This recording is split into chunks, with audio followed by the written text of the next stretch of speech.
സല്ലല്ലാഹു അലാ മുഹമ്മദ് സല്ലല്ലാഹു അലൈഹി വസല്ലം. അതുകൊണ്ടാണ് ആദരവായ സയ്യിദുനാ റസൂലുള്ളാഹി സ്വല്ലല്ലാഹു അലൈഹി വസല്ലം തങ്ങളുടെ വിശേഷണങ്ങൾ എണ്ണുമ്പോ എത്ര കോപം തുളുമ്പി നിറഞ്ഞ ആള് സദസ്സിലേക്ക് വന്ന് ചീത്ത വിളിച്ചാലും സ്വഹാബത്ത് പലരും ആഗതന എന്തെങ്കിലും ചെയ്യാൻ ആ ഭാഷയിലാണ് നബി സല്ലല്ലാഹു അലൈഹി വസല്ലം നിങ്ങൾ തിരിച്ചു ചോദിക്കുന്നത്. ഒരു ദിവസം ഒരാളൊന്നങ്ങനെ ചീത്ത പറഞ്ഞപ്പോ ഉമർ റളിയല്ലാഹു അൻഹു എഴുന്നേറ്റു, കൈയൊന്നിങ്ങനെ ഉയർത്തി അയാളെ കൈകാര്യം ചെയ്യാൻ വേണ്ടി. നബി സല്ലല്ലാഹു അലൈഹി വസല്ലം നിങ്ങൾ ഇപ്പുറത്ത് വിളിച്ചിട്ട് പറഞ്ഞു, ഉമർ ഖാദൽ ഹലീമു അൻ യകൂന നബിയ്യ,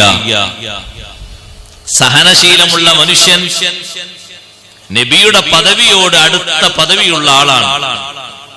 അതുകൊണ്ട് നിങ്ങൾ സഹനം പാലിക്കണം, പെട്ടെന്ന് പ്രതികരിക്കരുത്. ഉമർ റളിയല്ലാഹു അൻഹു ഇരുന്നു. ആ നസീഹത്ത് കേട്ടപ്പോ ഉമർ റളിയല്ലാഹു അൻഹു ഇരുന്നു. പക്ഷെ ഉമർ റളിയല്ലാഹു അൻഹു അങ്ങനെ പ്രതികരിച്ചതിൽ ഉമർ റളിയല്ലാഹു അൻഹുവിനെ കുറ്റപ്പെടുത്താനില്ല. സ്വാഭാവികമായിട്ടും പ്രതികരിക്കും. അങ്ങനെ ഈ ചൂടുള്ള വർത്താനാ കേൾക്കുന്നത്. അവിടെയാണ് ഉമർ റളിയല്ലാഹു അൻഹുവിനെ ഒന്ന് തണുപ്പിച്ചിട്ട് ആ ചീത്ത പറയുന്ന ആൾ അടുത്തേക്ക് വിളിച്ചിട്ട് നബി സല്ലല്ലാഹു അലൈഹി വസല്ലം തങ്ങൾ അയാളോട് ചോദിക്കുകയാണ്, എന്നെ ബഹുമാനിക്കുന്ന ഒരു കൂട്ടം ആളുകൾക്കിടയിൽ വെച്ച് ഇങ്ങനെ നിങ്ങൾ എന്തിനാ ചീത്ത വിളിക്കുന്നത്? ഞാൻ നിങ്ങൾ എന്തെങ്കിലും ചെയ്തോ? നിങ്ങളെ കുടുംബത്തെ ഞാൻ എന്തെങ്കിലും പറഞ്ഞോ? അല്ലെങ്കിൽ നിങ്ങളുടെ തറവാടിനെ ഞാൻ എതിർത്തോ? എന്റെ ഭാഗത്തുനിന്ന് എന്തെങ്കിലും ഉണ്ടായോ? എന്താ നിങ്ങൾ ഇങ്ങനെ ചീത്ത പറയാൻ കാരണം? അങ്ങനെ ഒരു പ്രതികരണം വന്നപ്പോഴേക്ക് ഊക്കില് ചൂടായ ആള് എത്ര ഡിഗ്രി തണുത്തു എന്നറിയാം. തണുത്തു. നേരത്തെയുള്ള ഊക്കൻ വർത്തമാനം ഒന്നുമില്ല. പിന്നെ അദ്ദേഹം ചോദിക്കുന്നത്, ഇവരെല്ലാവരെയും സംസാരം കൊണ്ട് വാചാലത കൊണ്ട് കീഴ്പ്പെടുത്തിയതുപോലെ എന്നെയും അങ്ങനെ വരുതിയിലാക്കാൻ നോക്കുകയാണോ? അങ്ങനെയാണ് അയാൾ വിചാരിച്ചത്. വന്ന അറാബി വിചാരിച്ചത് ഈ മുന്നിലിരിക്കുന്ന ആളുകളൊക്കെ വാഗ്വിലാസം കൊണ്ട് വീണുപോയതാണ്.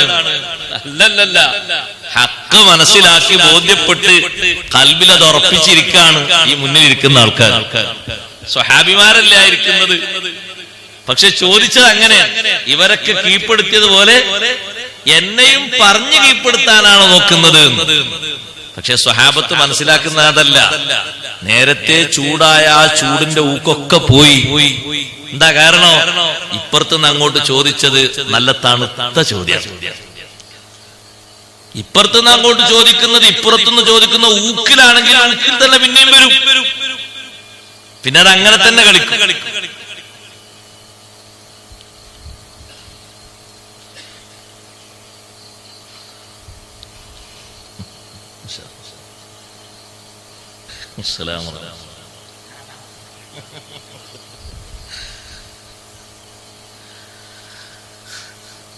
അപ്പോ അദ്ദേഹത്തിന്റെ സംസാരം വളരെ സ്ട്രോങ് കുറഞ്ഞ് അതിന്റെ ചൂടൊക്കെ മാറി, പ്രയോഗങ്ങളും മാറി. ഇവിടുന്ന് അങ്ങോട്ട് നല്ല തണുത്ത മട്ടത്തിൽ ചോദിച്ചപ്പോഴേക്ക് രൂപങ്ങളൊക്കെ മാറി. പിന്നെ എന്നെ സോപ്പിട്ട് കീഴ്പ്പെടുത്താനാണോ ചോദിക്കുന്നത് എന്നാ പിന്നെ ചോദ്യം. പിന്നെ അതിൽ തെറിയും കാര്യമൊന്നുമില്ല. അപ്പൊ നബി സല്ലല്ലാഹു അലൈഹി വസല്ലം ചോദിച്ചു, എന്താ കാര്യം? വിഷയങ്ങൾ പറയൂ, വിഷയങ്ങൾ പറയൂ, ഞാൻ കേൾക്കട്ടെ, ഞാൻ മനസ്സിലാക്കട്ടെ. അപ്പൊ ആ മനുഷ്യൻ ഇങ്ങനെ കൈയിന്റെ മടക്കിൽ ചുരുട്ടി വെച്ച ഒരു ഉടുമ്പുണ്ടായിരുന്നു. ഉടുമ്പിനെ വേട്ടയാടി ജീവിക്കുന്ന ഒരു സാധുവാണ്. അത് കൈയിന്റെ ചുരുളിൽ ഇങ്ങനെ കൈമടക്കിൽ ചുരുട്ടി കൊണ്ടുവന്നിട്ടുണ്ട്. ആ മടക്ക് നിവർത്തിയിട്ട് ഉടുമ്പിനെങ്ങനെ പുറത്തെടുത്ത് മുന്നോട്ടിട്ടിട്ട് പറഞ്ഞു, ലാ ഊമിനു ബിക ഹത്താ യുഅ്മിന ബിക ഹാദൽ ലബ്ബു, ഈ ഉടുമ്പ് നിങ്ങളെ വിശ്വസിക്കുന്നത് വരെ ഞാൻ വിശ്വസിക്കൂലെന്ന് പറഞ്ഞു. പിന്നെ നബി സല്ലല്ലാഹു അലൈഹി വസല്ലം ഇതാണോ കാര്യം? ഇത് എളുപ്പമാണല്ലോ. ഉടുമ്പ് എന്നെ വിശ്വസിച്ചിട്ട് നിങ്ങൾ വിശ്വസിക്കാന്നുള്ളത് എളുപ്പമാണ്. കുറെ ആയത്ത് എനിക്ക് ഓതണ്ട, ഹദീസ് ഓതണ്ട, എത്ര എളുപ്പ. ദഅവത്തിന്റെ മാർഗം എത്ര എളുപ്പമായി കിട്ടി. ഇനിയിപ്പോ ഒന്നായിട്ട് ഇങ്ങനെ തെളിവുകളൊന്ന് കൂമ്പാരം പഠിപ്പിക്കണ്ടല്ലോ. അപ്പൊ ഉടുമ്പിനോടാണ് പിന്നെ നീ സംവദിക്കേണ്ടത്. ഉടുമ്പിനോട് തങ്ങൾ ചോദിച്ചു, മൻ തഅബുദ് യാ ലബ്ബ്, ഉടുമ്പേ നീ ആർക്കാണ് ഇബാദത്ത് എടുക്കുന്നത്? ഉടുമ്പ് അറബിയിൽ പറഞ്ഞു. ആ നിൽക്കുന്ന അറാബിയും ചുറ്റും കൂടിയ സ്വഹാബത്തൊക്കെ കേൾക്കുന്ന രൂപത്തിൽ ഉടുമ്പ് പറഞ്ഞു, അല്ലദീ ഫിസ്സമാഇ അർശുഹു വഫിൽ അർളി സുൽത്താനുഹു.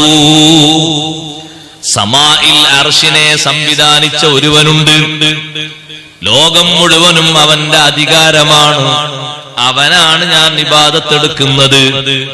അടുത്ത ചോദ്യം, ഉടുമ്പേ ഫമൻ അന, ഞാനാരാണ്? അറബിയിൽ അബ്ദുക അൻത അബ്ദുല്ലാഹി വറസൂലുഹു ജഅലകല്ലാഹു ഖാതിമൻ നബിയ്യീകളുടെ അവസാനത്തെ അറാബി കേൾക്കുന്നു പച്ച പരമാർത്ഥം.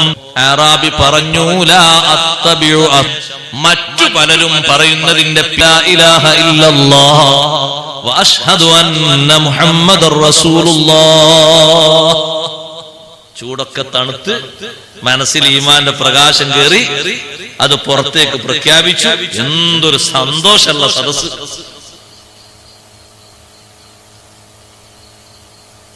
ഈ ഒരു പ്രതികരണം ഒരു സമയത്ത് മാത്രമല്ല, മിക്ക സമയങ്ങളിലും, എല്ലാ സമയങ്ങളിലും അഷ്റഫുൽ ഖൽഖ് സ്വല്ലല്ലാഹു അലൈഹി വസല്ലം തങ്ങൾ പ്രതികരിച്ച ശൈലി ഇങ്ങനെയാണ്.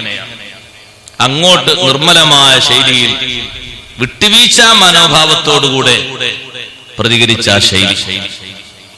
അതുകൊണ്ടാണ് വഅൻ തഅഫു അഖ്റബു ലിത്തഖ്വാ, വഅൻ തഅഫു അഖ്റബു ലിത്തഖ്വാ.